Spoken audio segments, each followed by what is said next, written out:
Welcome back to Sporemon, everybody. If you missed the last episodes, this is the series where we create spore creatures in the Spore Creature Creator, and we give them names, abilities, stats, and typings that are from / inspired by the Pokemon world. In the last few episodes, we made these wonderful creations up here. Morange, Dracognic, Chevelefant, Jormungandr. You can see Antonio is still over here doing great. The Frogmen still up here. The Slitherers. You can expect a new Snake episode coming out next week. But for today, we are going to do a bit more Sporemon. So let's start off, as we usually do, with a random selection, starting with Tazvendraco. Interesting, okay. I vaguely remember this thing. Dragon and water type, the amphibious Sporemon. Okay. Kind of got like a missing link sort of look to him. Doesn't say he has any evolutions or anything. He has Swift Swim and Draconic Charge. So let's look him up here and see if there's anything related to him. Tazvendraco. No. Okay, he seems to be just a lonesome boy. Well, okay. Yeah, I'm interested. I think I have an idea for what we can do with this guy. I did mention the missing link because I believe this guy is inspired by like the Ichthyostega, like the first things to come onto land after being fish. And I think we might do a little bit of, instead of making him look so lizard-esque, we might straighten up his back a little bit and maybe make him look a little bit like the missing link from, what was the movie called? Monsters vs. Aliens. That's what it was. Which I think, it's not going to be a creation that's like made to be him by any means, but kind of just get that sort of look for him, so that the fish lizard creature continues on its evolution, but in kind of a different way from reality, where they don't become mammals first or anything like that. They stay fishy, they stay lizardy, but then they become upright, which I think is the idea behind the missing link. I mean, I don't exactly know the lore behind the missing link as far as, like, his actual monster lore, because I believe all the monsters in that movie are based on, like, monsters from other pieces of media. Like, Bob is his name, right? Yeah, Bob. He's based on The Thing, I believe. And, like, Dr. Cockroach, I think, is based on The Fly? Like the, what's his name? Jeff Goldblum, the Jeff Goldblum movie, which is absolutely terrifying and pretty hilarious. But I believe that's his inspiration. And the giant woman, I don't know, maybe. I feel like there's a giant woman in, like, a giant monster woman is a thing. I don't know exactly what from, but alright, we're gonna have to decide how we want to actually make this guy look. The whole full upright position is kind of looking good, but it's not looking, I don't know, I think that might not be what I want to go for. I'm sure I'll time-lapse most of this process, but I think what we're going to go for here is, I'm going to try to give him one arm on the ground, like he's supporting himself with one of his arms, and then the other one can be up and, like, look like it's more going to be purposefully used as, a claw, that sort of thing. He's definitely going to be more upright. And then I think I'll give him an arm tail, so we can really get a good long-looking tail. And yeah, I think that's going to be good. And if there's anything that you don't know what I'm doing, like any techniques I'm using, then as always, you can go and check out my How to Make Better Spore Creatures video, which will explain everything. But for now, let's get this guy going. I already like the look of his head pretty well, so I think we're going to keep that. It is a bit of a unique head shape. Okay, yeah, let's see how good I can make this guy look.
because there's no hand that is webbed and clawed other than this one, which I used at first, but I just ended up not really liking the look. It didn't look quite similar enough to these feet that were, you know, on the hand touching the ground, because you have to use a foot and a hand to get this look. I think these tend to be the ones that look most similar, and even these have, like, you know, pretty staunch differences.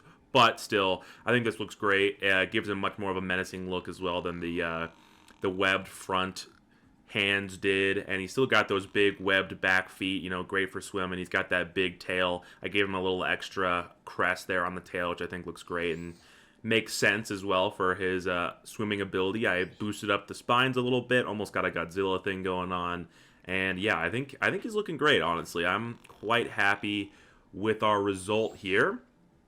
Now it is time to color him up. Now he's already pretty colored. He's got a pretty good color scheme. I honestly am like...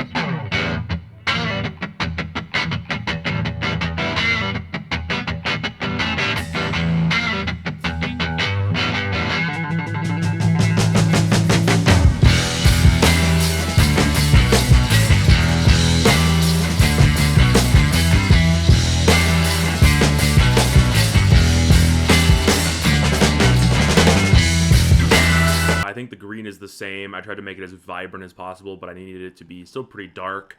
I made the purple, kind of purplish blue on the coat more vibrant as it can be. I think it really looks nice. And then I changed the detail from a intense gold to an intense, more yellowish color, which I think just stands out on his body a little bit more.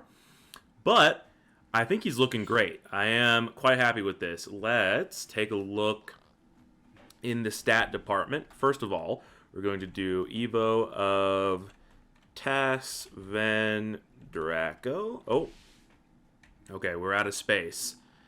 Okay, there's going to be a few things that we can do in order to oh,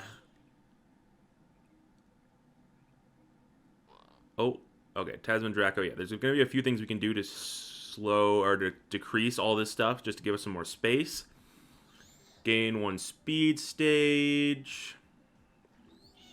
Nah, that's basically as small as it can get. Draconic Charge. Increase in power 10% each time when used in succession. Resets if another type... Okay, well all of that is not necessary. We already said if used in succession. Increase in power.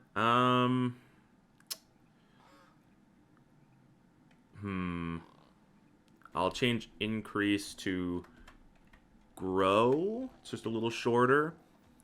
10% each time. Each time. We'll just get rid of when. Each time used in succession. There we go. That's probably as good as we're going to get. We're going to need Tas Ven Draco here.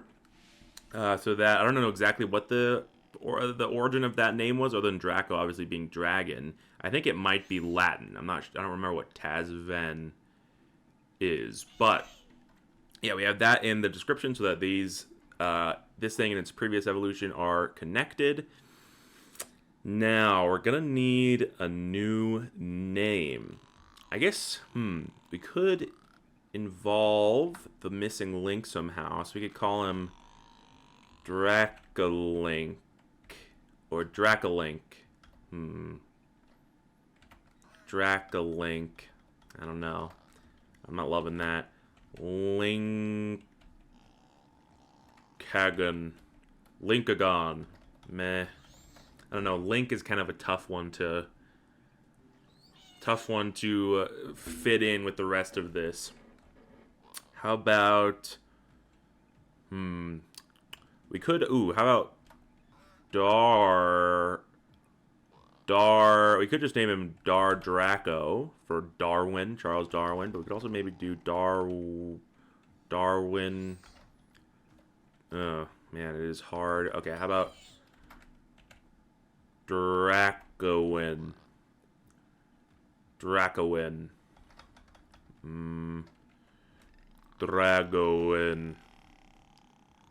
Dragowin? I kind of like it. What's the one I said before? Dar Draco? Or maybe Dar Drago? Dardrago. I think that's good enough. Evo of Tasman Draco. We're going to leave him Dragon and Water type. Now we need to do the stats. Let me make sure I'm zoomed out as far as I can go so we can get an accurate depiction of how big this thing is. It's got some decent size to it. I think we'll give it a solid... it's not huge. We'll give it 105 on the HP. Attack, this is definitely going to increase pretty significantly. This thing seems like it could do some serious damage. It's got those claws. It's got the pretty vicious bite. I think we'll give it... Was it a special attacker before? It was. I think we'll kind of make it like an equal attacker pretty much. I could give it 105 as well. I am kind of feeling that. Oh, you know what? I think it earned a 110. Defense, we'll have this increase just a bit. We'll give him like 85. Special attack. He was a special attacker. I think he is going to be more of a physical attacker now. But we'll give him... You know what? We'll give him a 110 in special attack too. We'll just make it even across the board. He's going to be a strong, solid attacker with pretty good defense. Defenses. We'll increase special defense to 90. And then speed, he does have swift swim, but he's definitely going to be faster now as well. I think I'll give him like a 95 there. And then he does have swift swim, so he can get faster. Dragon's move, grow in power. How much space do we have left? Do we have enough for another ability? Ooh, actually, we probably have enough for a small one if I want to give him something. Let's see. Maybe something to do with evolution. We could do adapter.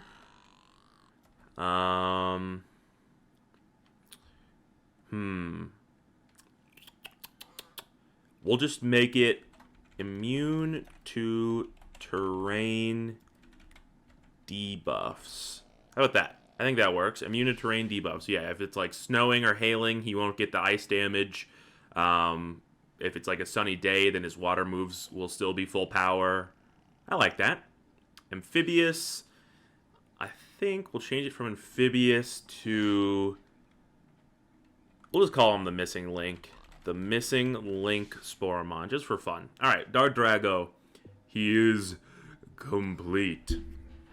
And there we go. Now we just need to do one more for the ep. Well, depending on what we get. If we just get something that I want to give a shiny to or whatever, then we can do that as well. We could also do... I think so far we have been doing completely original ones. So... Okay, give me a sec here. I'm going to check which typings we haven't done. I don't remember. In the last episode, did we finish off all the typings? I don't remember. Cosmic and Ground and Cosmic and Steel are the ones that I still have on my list. Cosmic and Ground. Okay, that was him. But do we have a Cosmic and Steel? Oh, we do. Okay, that's actually an old one. All right. Right, so those are done. So I guess... What do we want to do then? I guess we could just do another random one. See what we get. We could also do a new creation. Tell you what. Since I don't have any new creation ideas in my head right now, if you want to drop a suggestion for something for us to create, go ahead and do it. You can just give us a type combo you really want to see in new creation. You can give us like a fully fledged idea. You know, you can go as in-depth as you want to with it. But yeah, if you want to see one of your own ideas be made in Sporemon, then drop it in the comments, and I will be sure to do it in the next episode. I think I'll probably do at least another one of these. Space them out just to be every once in a while, but we'll be doing some more. But for now, for this episode, we're going to do another random one. We're going to see what we get. Let's go into the earlier era, and let's just do this. What are we going to get? What are we going to get? Rhinonaut. Okay. So this guy is an alternate form of Hereneribus, it seems. The Juggernaut Sporemon. Okay, yeah, heavily armored, many legs. Interesting. Okay, we can check this guy out. I guess let's look at hair. No, how was it? Hair and this guy. So that guy is a kind of like evolved. He's essentially an evolved form, but kind of also technically an alternate form of this little guy. Who, yeah, same sort of thing. He's got little booty cheeks, but he's just a little fella. Well, I wouldn't say there's much I can do as far as an evolution to this guy. So I think this will be our first line for the series that we just give a shiny form to. So how I like to do shiny forms is completely change the color, first of all, but I also like to do small physical changes, just that, like, I can kind of touch up on an old design that I like. I have more knowledge of how I would want certain things to look and things like that nowadays, and so I can touch up on old designs with small physical changes while I am doing it.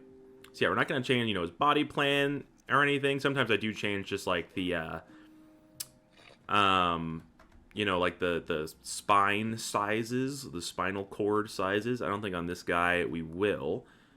We'll give him, reposition his eyes a little bit. Sometimes I also just change it just to change it, just because I like my shinies to be changed. It doesn't always have to be like an improvement. It could just be kind of trying something a little different. I'm going to tilt this down a little bit. And then these legs, I think I'll bulk up a little bit. And, otherwise, I think this guy is pretty much good to go. I might, the plates are a little funky. Let's reposition these. Some of these they have made years ago now, so, they all certainly do not have the same level of quality that I like to try to achieve these days. Not that I always do, by any means, but I think I'll also flatten these out a little bit, make them stick out. That one's already actually pretty flat. There you go. That's looking good. All right, but yeah, the main thing is to change the color. Now, this thing has brown for its base. It's got a layer of green on it, and it looks like it has sort of like stony gray for the feet. So, all right, yeah, I'm going to go ahead and pick some new colors.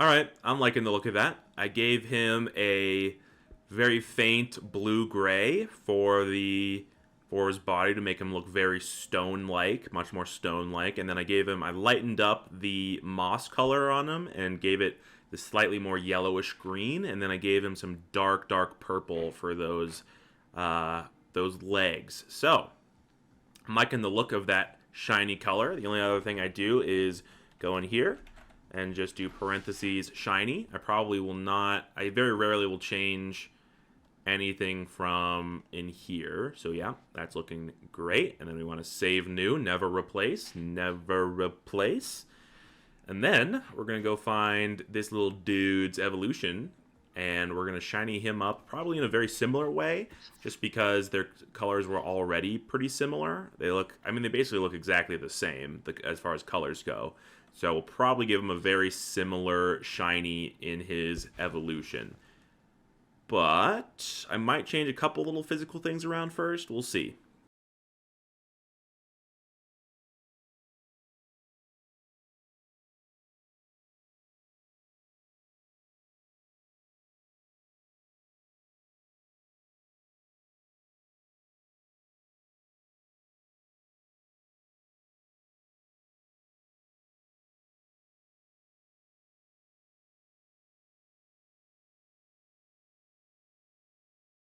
I like the look of that. I gave him a slightly more intensely blue. He's this shade of blue here.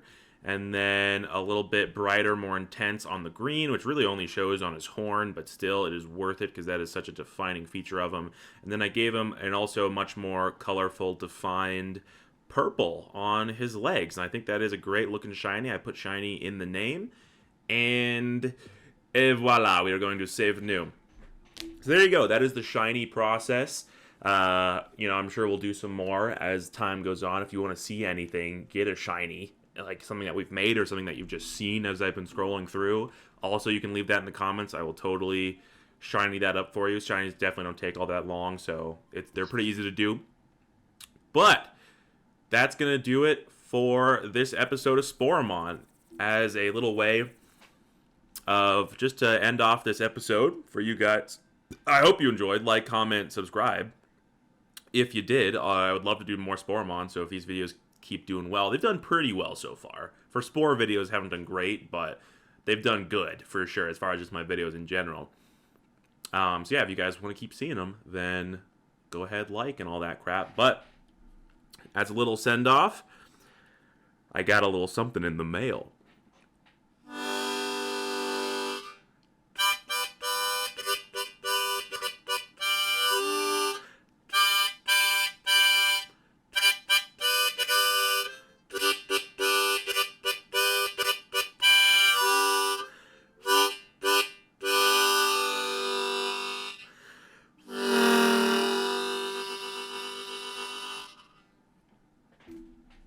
I'll see you guys next time. Peace out.